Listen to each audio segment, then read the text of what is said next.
우리가 지금 사사시대를 공부하고 있습니다. 서론에서 우리가 계속적으로 배우는 것은 한 가지입니다. 하나님을 알자라는 것입니다.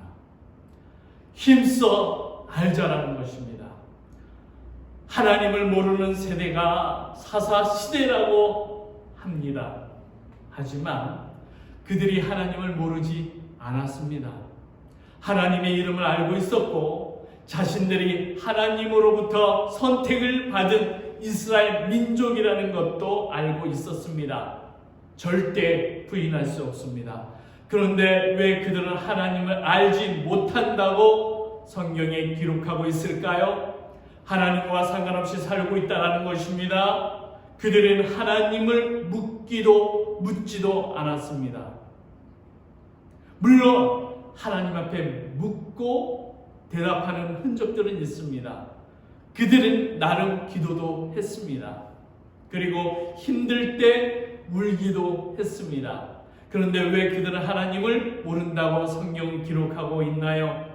그들은 하나님 앞에 기도했고 물었고 그리고 하나님 앞에 울기도 했습니다. 그런데 왜 그들은 하나님을 모르는 백성이라고 성경은 기록하고 있습니까? 그들은 하나님께 물었지만 자신들의 의견을 물은 겁니다. 하나님의 뜻을 묻지 않았다는 것입니다. 그들은 하나님의 일을 했습니다. 그런데 하나님의 뜻대로 하나님의 일을 한 것이 아니라 자신들의 소견대로 하나님의 일을 행했다는 것입니다. 그들은 하나님을 향하여 울었습니다. 아파서 울었습니다. 힘들어서 울었습니다. 원망스러워 울었습니다. 회개에 돌이키는 울음이 아니었다는 것입니다. 지금의 시대는 어떻습니까? 우리의 기도는 어떻습니까? 나의 뜻을 가지고 기도하지는 않습니까? 하나님의 뜻을 구하는 기도를 하는 믿음의 사람들, 그들을 하나님은 보기를 원하십니다. 지금도 많은 신자들은 울며 기도를 합니다. 웁니다. 그러나 하나님께서 원하시는 눈물은 돌이키는 회개의 눈물입니다. 아파서, 괴로워서, 원통해서 흘리는 눈물이 아니라 하나님 앞에 죄를 진 그 죄인들이 돌이키는 회개의 눈물을 주님이 원하시는 것입니다. 교회는 하나님의 일을 합니다. 그런데 모든 일들을 어떻게 하나님의 일을 한다고 할 수 있습니까? 모든 일들이 잘 되고 자신에게 유익이 되고 우리의 삶에 도움이 되는 것이 하나님의 일이라 생각하지는 않나요? 힘들어도 잘 보이지 않아도 뭔가 되는 것 같지 않아도 정말 이것이 하나님의 뜻이라면 그 뜻을 가지고 끝까지 인내하려 하는 그런 하나님의 일, 하나님의 뜻대로 하는 일, 그것이 얼마나 될까요? 하나님은 살아가는 이스라엘 민족을 시험하기 위해 이방 민족들을 남겨놓으셨다라고 얘기합니다. 4절입니다. 3장 4절. 남겨두신 이 이방 민족들로 이스라엘을 시험하사 여호와께서 모세를 통하여 그들의 조상들에게 이르신 명령들을 순종하는지 알고자 하셨더라. 하나님이 이스라엘 민족에게 대적자들을 남겨놓으신 것은 하나님의 명령들을 순종하는지 안 하는지를 알고자 하셨다는 것입니다. 지금도 우리 앞에 나를 힘들게 하는 대상들이 있고 또한 나를 유혹하는 자들이 있기도 합니다. 또한 나의 믿음을 테스트하는 내 주변에 사람들이 있기도 하는 것 같아요. 내 믿음을 테스트하는 것 같아요. 내 가족일 수도 있습니다. 그것이 사랑하는 우리 믿음의 우리 친구 여러분 주의를 돌며 여러분의 믿음을 인내하기에 힘들게 하는 그 무엇이 아직도 있다면 어쩌면 그것은 하나님께서 하나님의 명령을 순종하는지 아니하는지 알고자 하시기 위하여 우리에게 남겨놓은 것은 아닐까요? 그때 여러분은 어떻게 결정하고 나아가시겠습니까? 하나님께 순종할 수 있는 믿음이 있다면 축복입니다. 그저 여러분 섬기십시오. 복음으로 섬기십시오. 나의 대적자들이 복음으로 섬기십시오. 하나님이 죽음으로 온 세상을 섬겼듯이 끝까지 섬기며 나아가십시오. 그 눈물겨운 시간들을 하나님은 다 알고 계십니다. 내 아픔까지도 알고 계시는 것을 믿는 것이 믿음입니다. 내가 잘 되고 내 어떤 문제들이 해결되어 주고 그러할 것이다. 내 문제들을 다 잘 이루실 것이다. 이것도 믿음이겠지만 내 아픔도 알고 계시다라는 것을 믿는 것이 더 값진 믿음일 것입니다. 사사시대의 이스라엘 민족은 하나님의 이름을 모르는 것이 아니었습니다. 내 삶과 무관한 거예요. 나와 하나님이 상관이 없는 거예요. 주님은 알고 있습니다. 하나님의 이름은 알고 있습니다. 나는 하나님의 자녀라는 것도 알고 있습니다. 그런데 내 삶에 직관적으로 무관하다는 것이죠. 하나님은 그들에게 명령하였습니다. 그런데 이스라엘 민족은 하나님의 명령과 약속을 어기고 가나안 족속을 진멸하기보다는 그들과 더불어 사는 쪽을 택한 것입니다. 6절입니다. 그들의 딸들을 맞아 아내로 삼으며 자기 딸들을 그들의 아들들에게 주고 또 그들의 신들을 섬겼더라.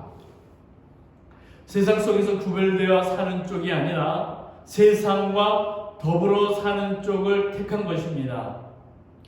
지금도 우리는 세상 가운데 살아갑니다. 근데 그 세상 속에서 하나님의 백성들은 구별되어야 합니다. 그런데 구별되기보다는 그들과 더불어 살아가는 쪽을 택하는 것이죠. 모든 우상을 버리기보다 하나님도 좋고 우상도 좋고 나를 행복하게 해줄 수 있다면 다 허용하는 것이죠. 하나님을 버린 것 같지 않습니다. 다 좋다라는 것입니다. 하나님도 좋다라는 것입니다. 근데 우상도 좋다라는 것입니다. 나를 행복하게 해준다면 다 좋다라는 것입니다. 하나님의 사랑은 오직 하나님을 기쁘시게 해야 하는 목적을 가지고 살아가는 사람을 크리스찬이라고 얘기합니다. 하나님이 보시기에 좋은 세상이 기독교가 목적하는 세상입니다. 내가 보기에 좋은 세상이 아니라 하나님이 보시기에 좋은 세상이 기독교입니다. 그런데 내가 보기에 좋은 세상이 목적이 되어버린 지금의 세상인 것을 보게 됩니다. 요즘은 어떻습니까? 하나님 보시기에 어떨까를 생각하기 전에 자신이 보기에 어떤가, 내가 보기에 어떤가를 먼저 물어보는 세상 아닙니까? 신자들도 목회자들도 믿음 있는다고 얘기하는 사람들도 하나님 보기에 좋은 세상보다는 내가 보기에 좋은 세상을 먼저 찾고 판단하는 것은 아닙니까? 이스라엘 민족은 그렇게 가나안 족속과 더불어 살면서 끝내 여호와 하나님을 버리고 바알과 아스다로스의 신을 섬기고 맙니다. 그렇게 사사시대는 시작된 것입니다. 하나님이 원하시는 세상, 바로 하나님이 원하는 세상은 하나님의 뜻대로 주님이 보시기에 좋은 세상이어야 합니다. 그런데 하나님이 원하시는 말씀은 듣지 않고 그들이 원하고 그들이 보기에 좋은 대로 각자의 신들을 섬기며 살아가는 세상이 바로 그들의 세상인 것입니다. 그들은 자기 딸을 주었습니다. 그들의 딸을 얻었습니다. 더불어 살아가는 것입니다. 여러분, 그들이 결정했습니다. 그리고 죄악이 찾아옵니다. 여러분, 자신들이 결정하고 죄악이 결론으로 찾아온 것입니다. 그런데 사람들은 왜 이런 악한 죄악들이 나에게 왔냐고 원망하는 사람이 있습니다. 내가 결정한 씨앗들입니다. 7절을 봅니다. 이스라엘 자손이 여호와의 목전에 악을 행하여 자기들의 하나님 여호와를 잊어버리고 바알들과 아세라들을 섬긴지라. 여호와의 목전에서 악을 행했다라는 것은 하나님 눈 앞에서 악을 행했다라는 것입니다. 숨어서 악을 행한 것이 아니라 대놓고 악을 행했다라는 것입니다. 자녀가 그렇다면 아버지의 마음이 어떨까요? 우리 부모된 입장에서 자녀들이 숨어서 죄악을 저지르는 것이 아니라 그 눈앞에서 죄악을 저지르는 것을 눈으로 본다면 여러분 부모의 마음이 어떨까요? 저는 자녀를 키우면서 하나님 아버지가 나를 보는 것이 어떨까를 늘 생각하게 됩니다. 내 자녀가 버릇없이 행동할 때 부모의 말을 거역하고 갈 때에 이 부모의 아픈 심정을 보면서 하나님 아버지의 말씀을 거역하는 내 모습을 보는 것입니다. 자녀가 자기 소견대로 자기 좋은 대로만 결정해서 살아가는 모습을 보면서 하나님 아버지가 원하는 뜻이 아니라 내가 보기 좋은 대로 결정하면서 선택하면서 살아가는 나의 죄악들을 또한 생각해보고 보게 되는 것입니다. 여러분 원망할 필요가 없습니다. 우리가 그렇게 하나님 앞에서 죄악을 저지르고 있는 것입니다. 여러분 악함이 어디서 왔을까요? 죄악이 어디서 왔을까요? 정확히 보면 이스라엘 민족의 선택에서 악함이 왔습니다. 죄악이 왔습니다. 저주가 왔습니다. 재앙이 왔습니다. 하나님 뜻을 물으며 늘 기도하며 나아가야 합니다. 그런데 이스라엘 민족이 하나님의 뜻을 어기고 자신의 소견대로 뜻을 정하였을 때 그때 오는 죄악들이었습니다. 그때 이스라엘 민족은 자신들의 잘못된 결정과 행동을 하나님께 회개해야 하는데 그때는 왜 나에게 이런 시련을 주시나요 하며 원망할 그런 모습만 보여지고 있는 이스라엘 모습인 것입니다. 그들과 더불어 살기로 결정한 것이 죄악의 씨앗입니다. 내 딸을 내주고 딸을 데려오고 서로 더불어 살아갔던 것이 먼저 죄악의 씨앗을 낳은 것입니다. 여러분 왜 이런 가정이 되었나요? 하나님 앞에 원망하기 전에 내가 결정한 것입니다. 여러분 우리의 자녀들은 그 죄악을 되밟아가면 안 됩니다. 그래서 눈물겹게 기도하셔야 됩니다. 여러분 우리가 결정해놓고 하나님이 왜 이런 세상을 만들어 놓았냐고 우리는 원망하는 거 아닙니까? 하나님은 사랑하는 자녀들의 죄악들을 보다 못해 더 큰 죄악으로 가득한 메소포타미아 왕 구산 리사다임의 손에 팔아버리십니다. 여러분 어떻습니까? 지금의 상황들, 지금의 어려움들, 지금의 제한들 어디서 왔을까요? 우리의 결정인 것입니다. 죄악된 결정. 그래서 저는 청년들한테 늘 이런 얘기를 합니다. 세상 사람들은 자매를 만날 때, 형제를 만날 때 눈을 감고 만납니다. 그래서 콩깍지 씌었다고 얘기도 하고 눈에 비닐이 씌었다고도 얘기합니다. 사랑이면 최고다 하고 만납니다. 그리고서 결혼한 다음에는 눈을 뜹니다. 어쩌면 너 그럴 수 있느냐? 그럴 줄 몰랐다. 이런 원망과 불평합니다. 여러분, 그것이 세상 속에서의 만남입니다. 그러나 크리스천은 눈을 뜨고 만남을 봐야 됩니다. 저 사람이 하나님의 사람인지, 성품이 어떤지, 인격이 어떤지, 그가 추구하는 세상은 무엇인지 그걸 정확히 눈을 뜨고 봐야 됩니다. 저 남자면 좋아요. 그러면 안 됩니다. 저 여자면 있으면 나는 행복할 것 같아요. 그렇지 않습니다. 정확히 눈을 뜨고 봐야 됩니다. 그리고 결정해서 가정을 꾸렸다면 그 다음부터는 눈을 감아주는 것입니다. 그것이 크리스천의 만남입니다. 여러분이 결정한 것입니다. 내가 결정한 것입니다. 우리는 나의 결정을 섬겨야 됩니다. 나의 결정을 끝까지 복음으로 승화시켜야 됩니다. 그래야만 하나님이 돌이킬 수가 있는 것입니다.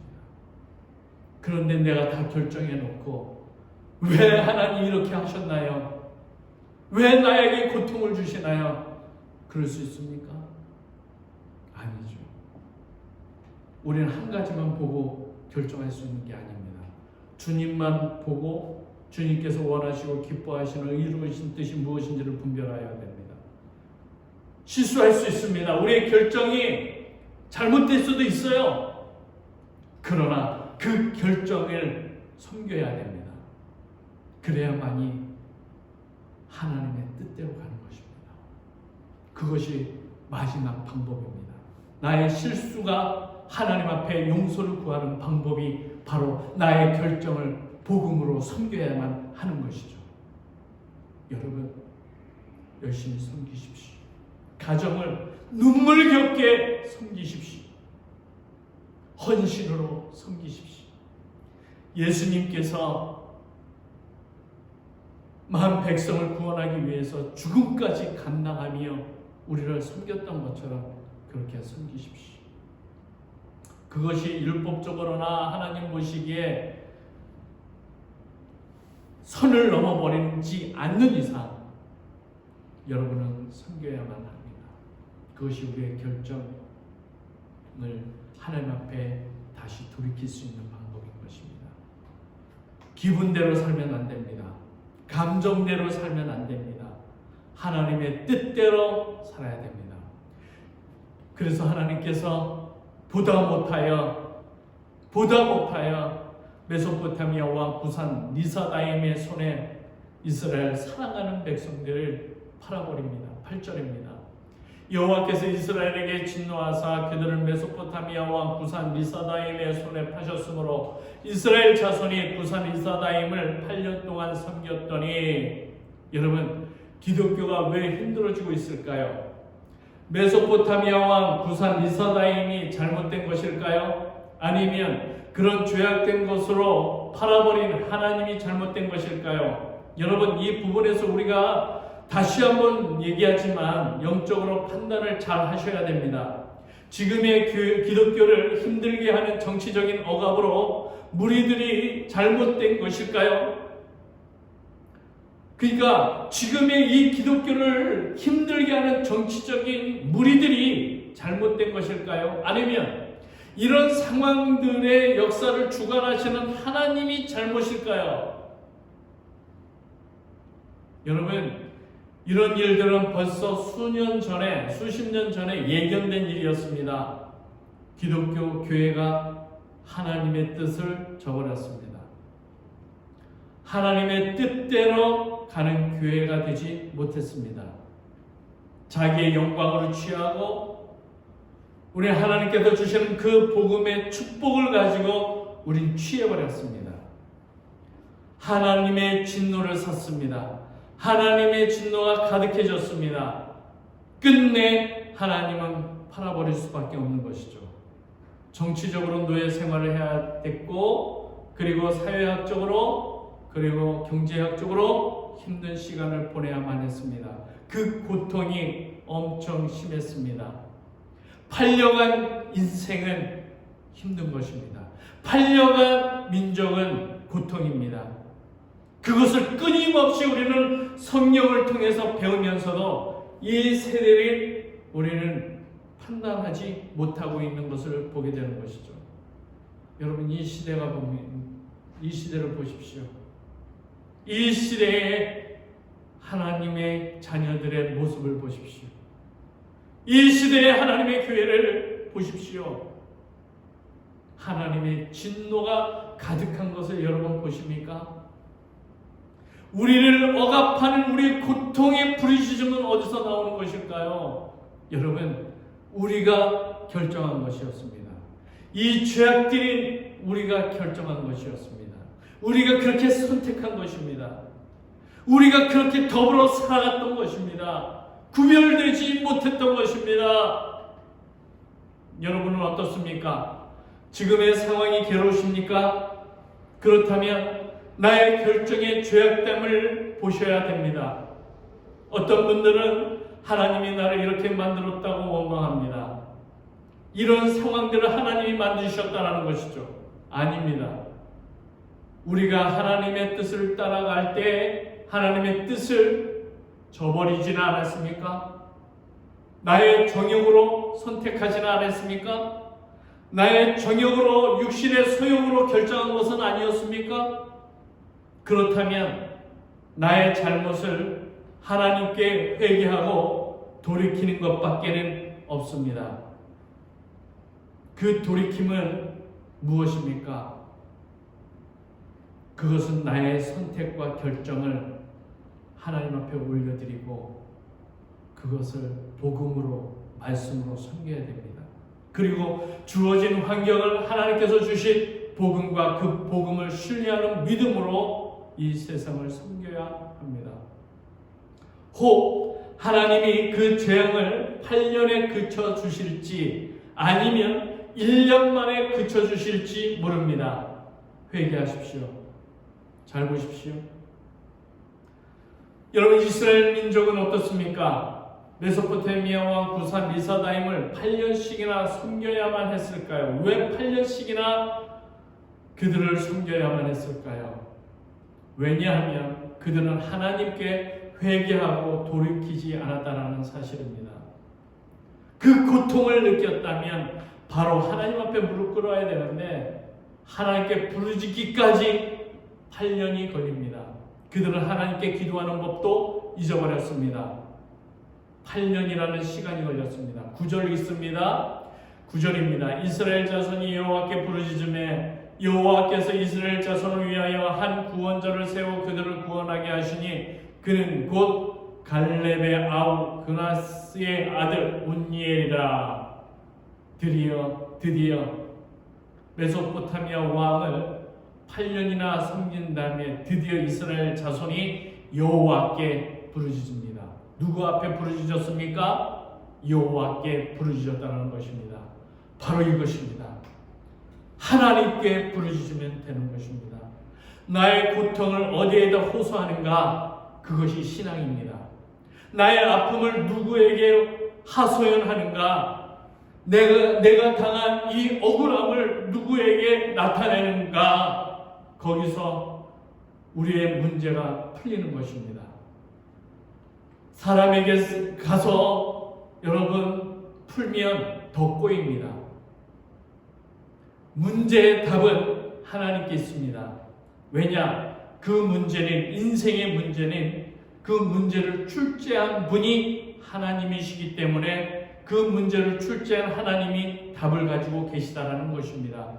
그런데 그 문제를 세상에서 풀려고 하고 세상에서 그 문제를 가지고 세상 사람들을 찾아가면 문제를 일으키게 되어 있습니다.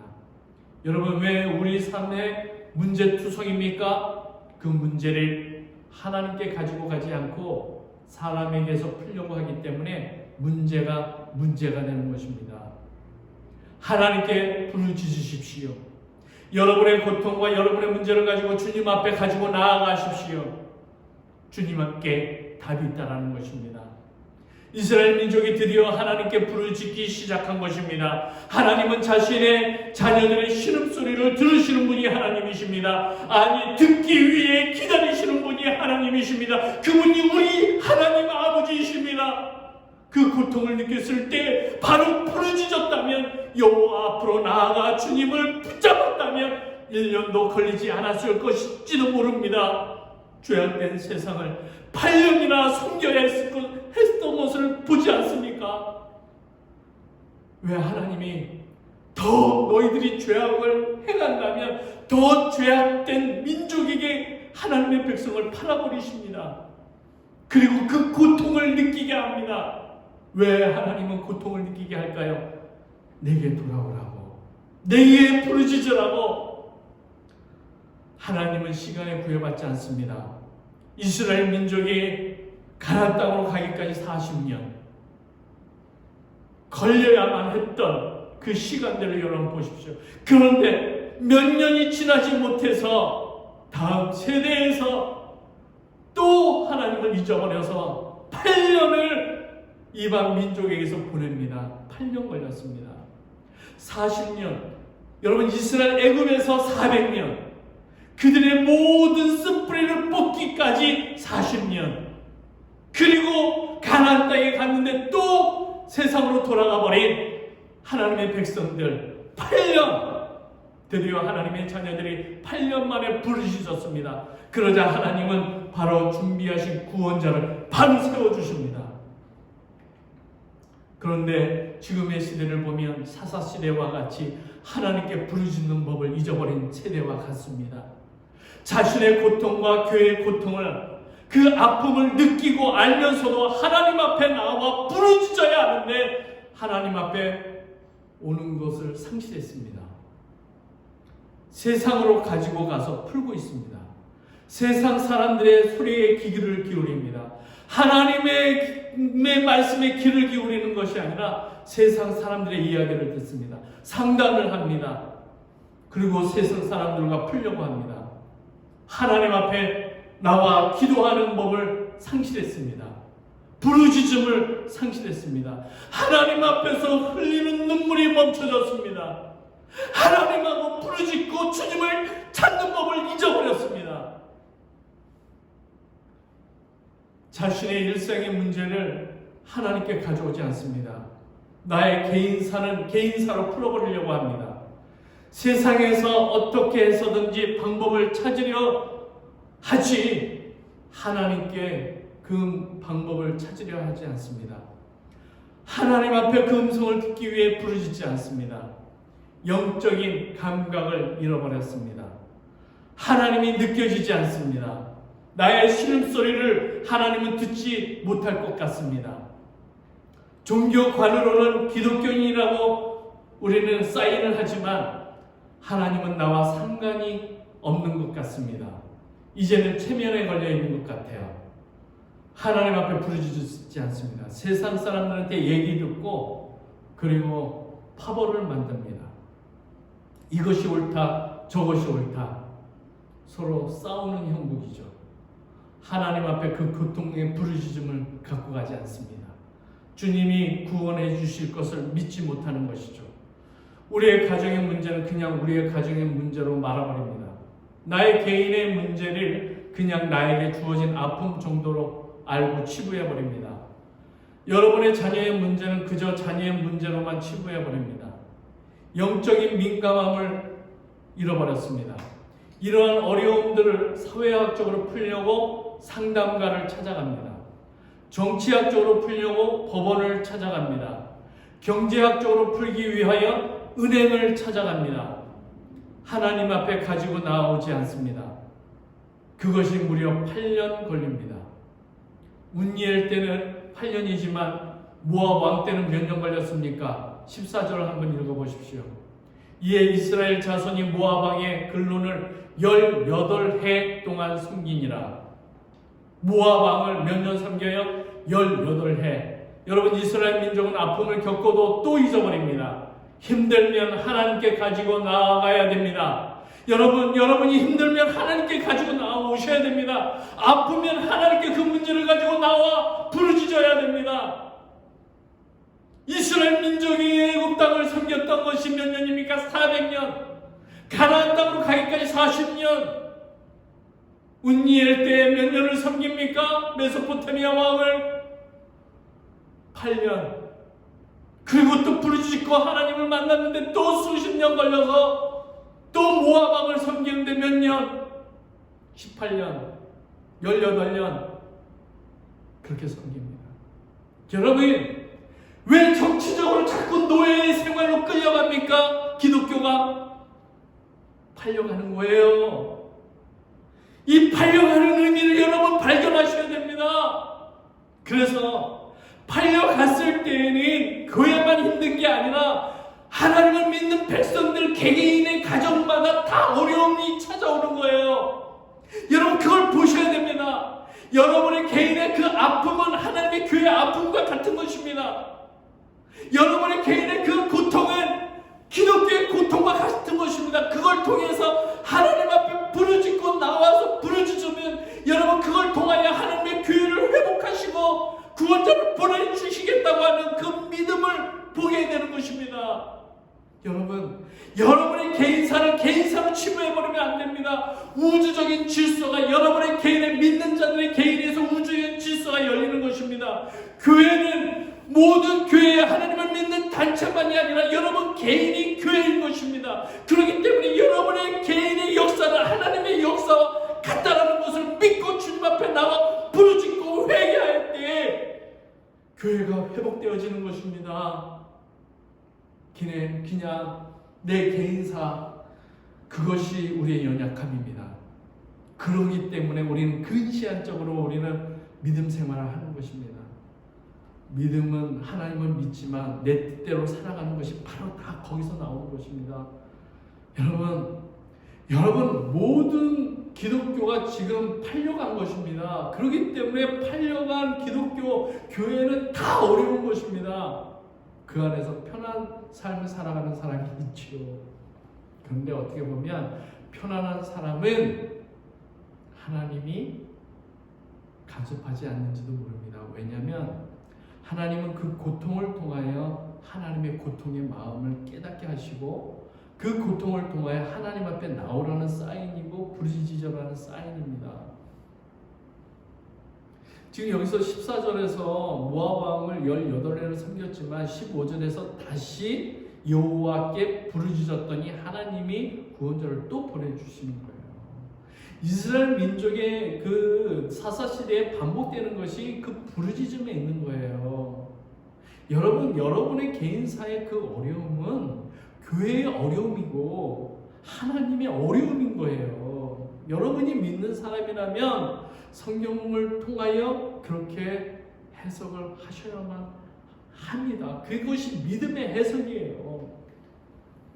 하나님의 우주적인 창조 질서가 내 안에서도 펼쳐지고 있는 거예요. 나의 문제를 지금의 영적인 상황들로 보셔야 합니다. 하나님은 한 개인을 보면서 민족의 세대를 말씀하시고 계십니다. 전체적인 역사를 보면서 한 개인에게 그 아픔을 말씀하기도 하시는 거예요. 여러분, 하나님의 모두를 다 모아놓고 말씀해 주실 수도 있지만 한 개인에게 말씀해 주시는 거예요. 여러분, 우리는 지금 교회는 지금 팔려간 노예와 같은 사사시대를 살아가고 있다고 보셔도 돼요. 여러분의 문제는 하나님의 문제입니다. 여러분, 지금 우리만 고통하는 게 아니에요. 전 세계가 하나의 어떠한 코로나 질병으로 인하여 통제를 받고 있다는 거 여러분 보십니까? 이런 상황이 어떻게 왔을까요? 하나님이 아니시면 올 수가 없는 거예요. 여러분, 지금의 믿는 자들의 고통은 한 개인의 고통으로만 치부해버리면 안 돼요. 그래서 여러분의 고통을 통하여 이스라엘의 고통을 느껴야 되고 이스라엘의 고통을 통하여 그들이 하나님의 고통을 느끼게 되는 거예요. 우리도 마찬가지로 나의 개인의 고통을 통하여 하나님의 교회의 고통을 느껴야 되고 이 교회의 고통을 통하여 하나님의 고통하시는 그 마음을 느껴야 됩니다. 여러분, 그게 뭐예요? 나의 아픔만 가지고 그냥 내 문제를 해결하려고 은행 찾아가고 법원 찾아가고 그리고 뭐예요? 상담가나 찾아가고. 여러분, 교회 전체를 보실 수 있는 눈이 열려지시기 바랍니다. 성경은 그렇게 흘러왔어요. 그렇게 깨닫고 주님 앞에 나와 부르짖는 사람, 이 사람이 영적인 리더예요. 그 사람의 죄악이 아니라 시대의 죄악을 하나님이 한 사람을 통해서 말씀해 주고 있는 거예요. 여러분의 개인의 그런 가정사를 통하여 이스라엘 민족의 잘못되어 있는 선택을 보게 되는 거예요. 나의 결정의 잘못을 통하여 그의 잘못된 결정을 보시기 바랍니다. 그것을 먼저 깨달았다면 하나님께 나와 부르짖으십시오. 누구 하나라도 나와서 부르짖어야 하는데 서로의 아픔만을 말하고 있는 모습을 보게 되는 것이죠. 누군가 그 아픔을 그냥 달래주기만을 기다리는 거예요. 체면에 빠지는 거죠. 여러분, 그런 엉뚱한 답을 찾아서 해결하려고 하지 마십시오. 복음으로 승화시키십시오. 누군가 그 아픔을 통해 민족의 죄악을 보셔야 합니다. 저는 정말 여러분, 제가 아픈 마음을 정말